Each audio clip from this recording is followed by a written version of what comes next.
In the far reaches of the cosmos, amidst swirling nebulae and distant stars, the Galactic Council convened. This conglomerate of alien species, composed of the most advanced civilizations in the galaxy, prided itself on its diplomatic prowess and collective wisdom. Yet beneath this facade of unity lay a dark underbelly of tyranny and subjugation, especially when it came to humans. Zara, a member of the Draxian race, had always viewed humans with a mixture of curiosity and disdain. They were a young species, still grappling with their potential, but that potential was precisely what made them a target. The Council had grown uneasy with the rapid advancements of humanity, particularly their burgeoning technological prowess that threatened to disrupt the delicate balance of power among the stars. One fateful day, whispers of a horrific act echoed through the chambers of the Council. A human child, no older than 10 cycles, had been apprehended during a diplomatic mission. The Council's elite had deemed it necessary to extract intelligence regarding human technology. In a display of barbarism unseen in their ranks, they subjected the child to merciless torture, convinced that the ends justified the means. News of the atrocity reached the human enclave on Terra, where it ignited a firestorm of outrage. There had always been a simmering tension between humanity and the Galactic Council, but this was the final straw.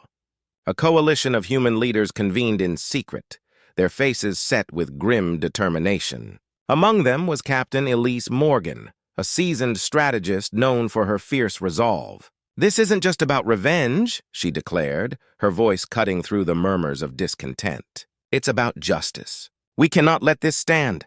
We need to send a message." The room fell silent as the weight of her words sank in. They all understood what was at stake. If they did not act decisively, the Council would continue its reign of terror, emboldened by the belief that humanity was weak. Elise laid out her plan, a coordinated strike against the Council's most vulnerable worlds. The coalition would leverage their own technological advancements, harnessing the very innovations that the Council sought to suppress. The plan was audacious, but desperation had a way of breeding boldness. As the days turned to weeks, the coalition prepared for war. They forged alliances with dissident factions within the Council's member species, spreading word of the Council's atrocities. The more they uncovered, the more allies they found. It was a testament to the humanity that the Council had underestimated, a fierce determination to protect their own. Finally, the day arrived. Ships, sleek and powerful, took to the void of space, engines roaring with the promise of retribution. Each vessel was laden with the latest weaponry and technology, a stark reminder of humanity's ingenuity. Among them was the flagship, the USS Vengeance, captained by Elise herself. As they approached the first target, a Council-controlled planet rich in resources and technology, Elise's heart raced. The world below was a vibrant tapestry of life, now marred by the scars of the Council's governance. They initiated the assault with precision, targeting key installations to cripple the Council's military capabilities. The conflict was fierce but brief. The humans fought with a ferocity that surprised even their enemies. The Council had grown complacent, unprepared for the sheer willpower of those they had oppressed for so long. When the dust settled, the planet lay in ruins, a warning etched in the stars.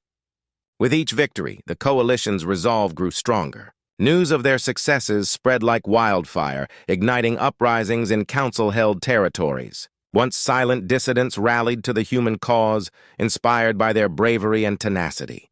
The Galactic Council, once thought invincible, began to fracture. Elise and her team pressed on, each conquest a testament to humanity's refusal to be silenced.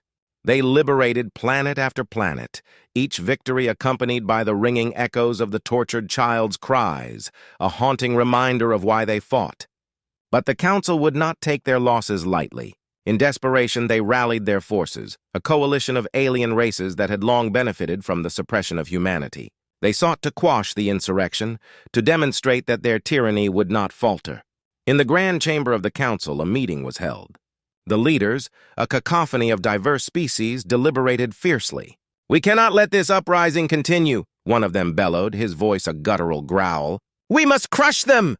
Yet even as they plotted, a sense of fear permeated the air. The Council had underestimated humanity's resolve, and now they were facing the consequences of their actions. The climactic battle took place in the heart of the Council's dominion.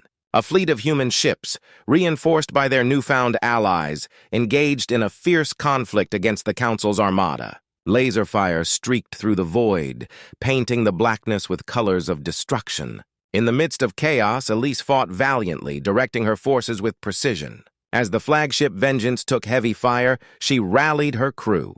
For every child they've tortured, for every life they've ruined, we will not falter. Push forward! The tide began to turn as the humans fought with an unyielding spirit. They had transformed their pain into strength, their grief into fury. In that moment, the Galactic Council realized the true power of humanity, a power that could not be contained or extinguished. As the last of the Council's defenses fell, a deafening silence enveloped the battlefield. The remaining leaders of the Council stood in shock. Witnessing the uprising they had dismissed as a fleeting nuisance had become a cataclysmic event. In the aftermath, the Galactic Council lay in ruins, its grip on the galaxy shattered. Humanity had emerged not as a subdued species, but as a force to be reckoned with. They had burned the worlds of their oppressors, but they had also ignited a fire of hope among the stars. Elise stood on the bridge of the Vengeance, gazing out at the expanse of space. They had avenged the tortured child, and so many others who had suffered. Humanity had found its place among the cosmos, not as mere pawns, but as equals. The stars had witnessed their rise, and there was no turning back. From that day forward, the galaxy would know one truth. When pushed to the brink, humanity would fight back, fiercely, relentlessly, and with a spirit that could not be broken. The Galactic Council had learned that lesson the hard way, and they would never forget it.